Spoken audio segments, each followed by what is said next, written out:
గత 5 ఏళ్ల వైసీపీ పాలనలో జగన్ తర్వాత ఎక్కువగా వినిపించిన పేరు సజ్జల రామకృష్ణారెడ్డి. సాక్షి ఎడిటోరియల్ డైరెక్టర్ గా ఉండే సజ్జల ఒక్కసారిగా వైసీపీ ప్రభుత్వంలో యాక్టివ్ అయ్యారు. సీఎం ప్రధాన సలహాదారుడిగా, పార్టీ అధికార ప్రతినిధిగా తనదైన ముద్ర వేసుకోవటం ప్రారంభించారు. అప్పటి వరకు పార్టీలో విజయసాయిరెడ్డి హవా నడిచేది. జగన్ తర్వాత నెంబర్ 2గా ఆయన కొనసాగారు. రాష్ట్ర వ్యాప్తంగా వైసీపీ శ్రేణులు సైతం విజయసాయిరెడ్డికి ఎనలేని గౌరవం ఇచ్చేవి.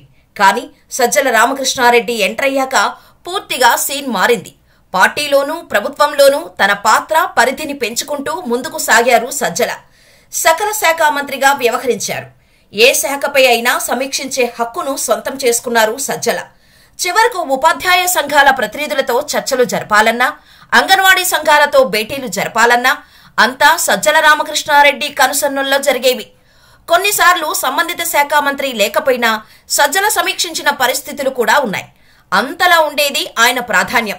చివరకు ఈ ఎన్నికల్లో టికెట్లు కట్టబెట్టే బాధ్యత కూడా సజ్జలకే అప్పగించారు జగన్.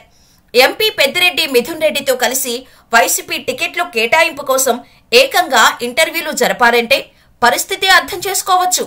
ఎన్నికల ఫలితాల వరకు మీడియాకు దగ్గరగా కనిపించిన సజ్జల ఇప్పుడు సడన్ గా కనిపించటం మానేశారు. వైసీపీ సమావేశాలకు వస్తున్నా మునుపటి హుషారు కనిపించటం లేదు. వచ్చామా వెళ్లామా అన్నట్టు ఆయన పరిస్థితి ఉంది. అధికారంలో ఉన్నప్పుడు జగన్పై ఎటువంటి విమర్శలు వచ్చినా సజ్జల రామకృష్ణారెడ్డి స్పందించలేదు. మీడియా ముందుకు వచ్చి కౌంటర్ ఇచ్చేవారు. చివరకు వైఎస్ షర్మిల విషయంలో పార్టీ శ్రేణులు ఎవరూ మాట్లాడేవారు కాదు. కాంగ్రెస్ పగ్గాలు తీసుకున్నాక షర్మిల జగన్ను టార్గెట్ చేసుకున్నారు. ఆ సమయంలో మొదట మాట్లాడింది సజ్జల రామకృష్ణారెడ్డి. అది వారి కుటుంబ వ్యవహారమని తెలిసినా చొరవ తీసుకుని మరీ నాడు విమర్శలు చేశారు సజ్జల. జగన్ వద్ద మార్కులు కొట్టేసేందుకు ఏం చేయాలో అన్నీ చేశారు. చివరకు వైసీపీ సీనియర్లకు కూడా కంటగింపుగా మారారు. అయితే అధికారం ఉన్నప్పుడు దర్పం వెలగబెట్టిన సజ్జల ఇప్పుడు ఓటమి తర్వాత గప్చుప్పయ్యారు. అయితే జగన్ హయాంలో తీసుకున్న ప్రతి నిర్ణయం వెనుక సజ్జల రామకృష్ణారెడ్డి పాత్ర ఉంది.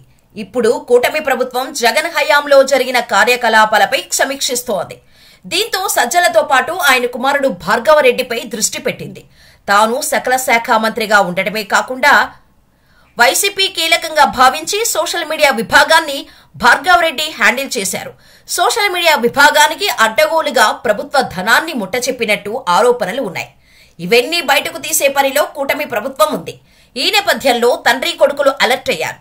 ఓ కేసులో సజ్జల రామకృష్ణారెడ్డి ముందస్తు బెయిల్ తెచ్చుకున్నారన్న ప్రచారం కూడా జరుగుతోంది. ప్రస్తుతం కేసుల భయంతో సజ్జల రామకృష్ణారెడ్డి ఆందోళనకు గురవుతున్నట్టు సమాచారం. పైగా వైసీపీ ఓటమికి సజ్జల కారణమన్న ఆరోపణలు ఉన్నాయి. పార్టీ సీనియర్లు సైతం ఆయనపై ఆగ్రహంగా ఉన్నారు. ఇటువంటి పరిస్థితుల్లో పూర్తిగా సైలెంట్ అయ్యారు సజ్జల. వైసీపీకి సంబంధించిన ఏ విషయాలను ఆయన సీరియస్ గా తీసుకోవటం లేదు. మొన్న ఢిల్లీలో ధర్నాకు సైతం సామాన్య నేత తరహాలో మాత్రమే కనిపించారు. మునుపటి హడావుడి లేదు. దీంతో సజ్జలపై వైసీపీ శ్రేణుల్లోనే ఒక రకమైన అనుమానం నెలకొంది.